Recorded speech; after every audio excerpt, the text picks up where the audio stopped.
Un hambre terrible azotó la tierra, como había ocurrido antes en tiempos de Abraham. Así que Isaac se trasladó a Gerar, donde vivía Abimelech, rey de los filisteos. El Señor se le apareció a Isaac y le dijo: no desciendas a Egipto, sino haz lo que yo te digo.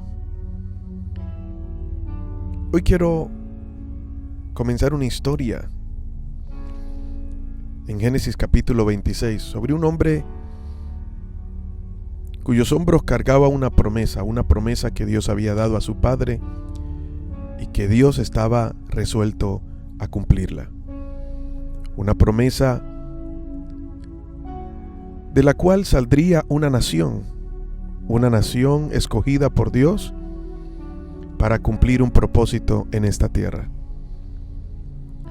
Lo bueno de cuando Dios nos da una promesa es que, a pesar de las circunstancias que se presenten, todo lo que suceda, permitido por Dios, obrará para bien y para que esa promesa se lleve a cabo. Dios no es hombre para mentir, ni hijo de hombre para arrepentirse. Sin embargo, desde el momento en que Dios te da la palabra, a que se cumpla la promesa, va a ocurrir un tiempo de transición. Y en ese tiempo de transición muchas cosas van a suceder. La Biblia lo llama temporadas. Temporadas en las que vamos a aprender, en las que vamos a observar ciertas situaciones que quizás no esperamos y que nunca pensamos vivir, pero que son necesarias. Porque entre otras cosas, Dios tiene que llevarnos a un renovar constante en nuestra mente, enseñarnos a depender completamente de Él, pues es Él quien da la promesa y es Él quien la va a cumplir, no somos nosotros. Así que una dependencia al 100% del Señor nos va a llevar a ser pacientes, va a forjar carácter en nosotros y firmeza para permanecer y poder disfrutar cada día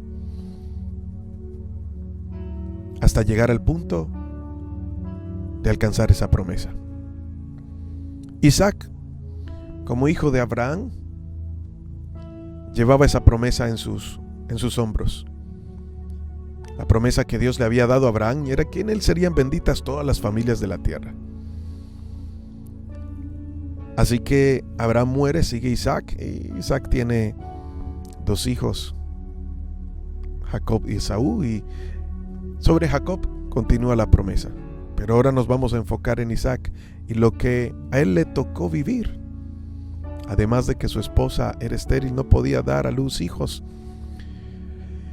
Tienen que moverse del lugar porque un hambre terrible azotó la tierra. Y aquí comienzo explicando un poco por qué. Esa pregunta que muchas veces nos hacemos. ¿Por qué hay cosas que son difíciles de entender y tenemos que nosotros vivirlas? ¿Por qué a mí? ¿Para qué? ¿Qué sentido tiene todo esto? En los momentos en los que se presentan ciertas situaciones, no entendemos cuál es el sentido por el cual nos toca vivirlo. Sobre todo si no tiene que ver con una decisión que tomamos, sino que simplemente se presentó esa situación. No escogimos vivirla. Pero si Dios gobierna nuestro corazón, entonces, si hay una intención de parte de Dios,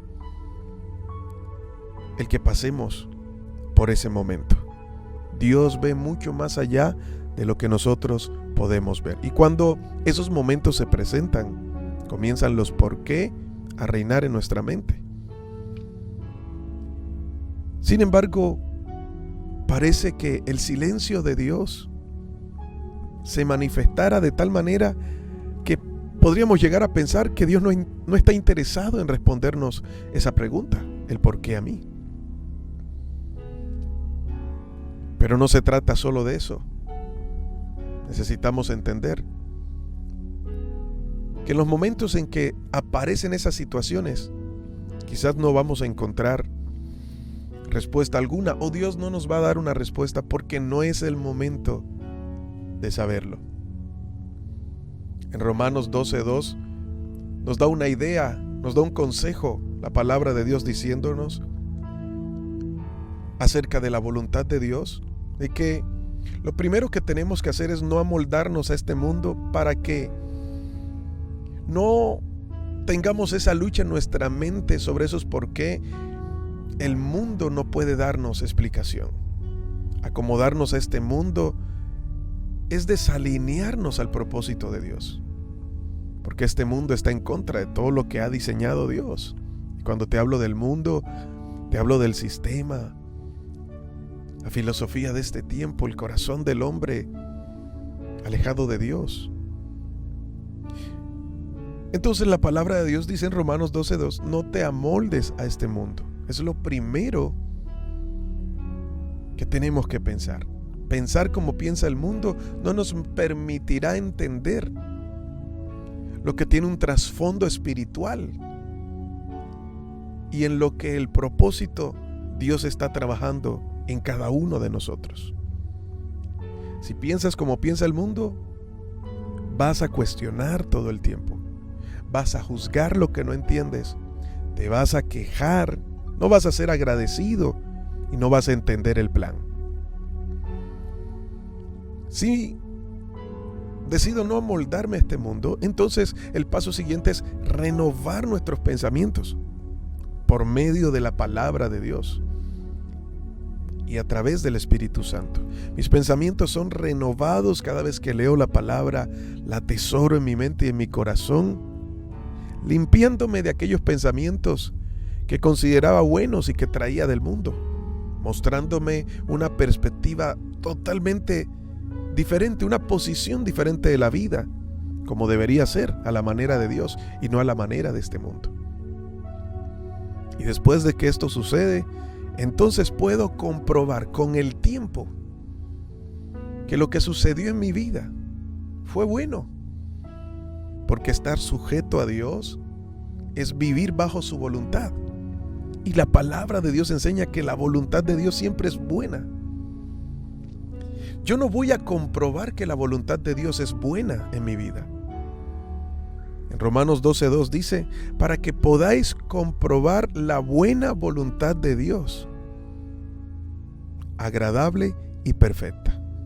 Agradable para poder gozarme en ese momento y entender que fue necesaria, y perfecta que nos conduce por el camino correcto y trabaja en nuestro carácter, lo que necesita formar para permanecer.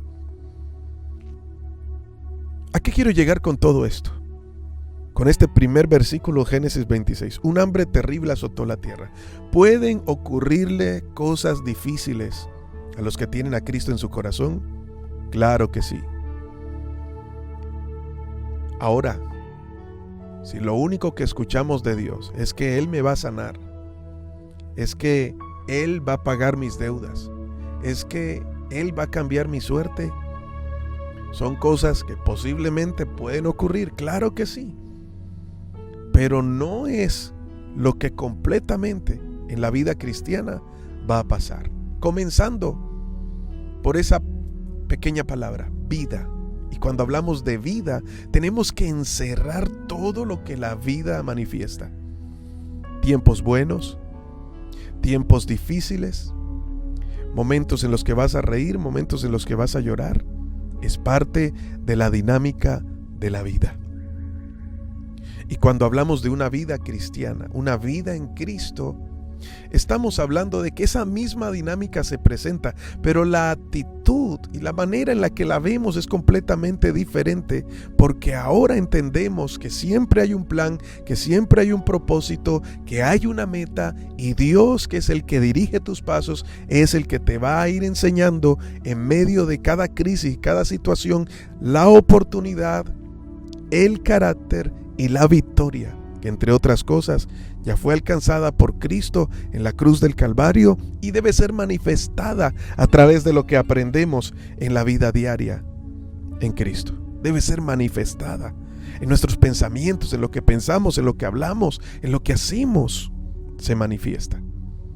Isaac era un hombre de Dios, tenía una promesa de Dios, pero se le presentó un momento difícil. Y quiero hablarte en estos próximos devocionales sobre ese momento difícil que se nos va a presentar en nuestra vida, llamada sequía. Un momento en donde quizás no produces nada, un momento en el que se cierran las puertas, un momento en lo que parece que todo lo malo se sumara en un mismo día. No sé si te ha pasado. Tú dices, me levanté con el pie izquierdo y aunque te hayas levantado con el derecho, parece que tuvieras dos pies izquierdos. Momentos en los que tú dices, ¿y dónde está Dios? Y yo oro y siento cielos de bronce. No encuentro respuesta, hay un silencio absoluto de parte de Dios. Momentos en los que tratas y tratas, esa palabra se vuelve común. Es que yo trato, pero no puedo.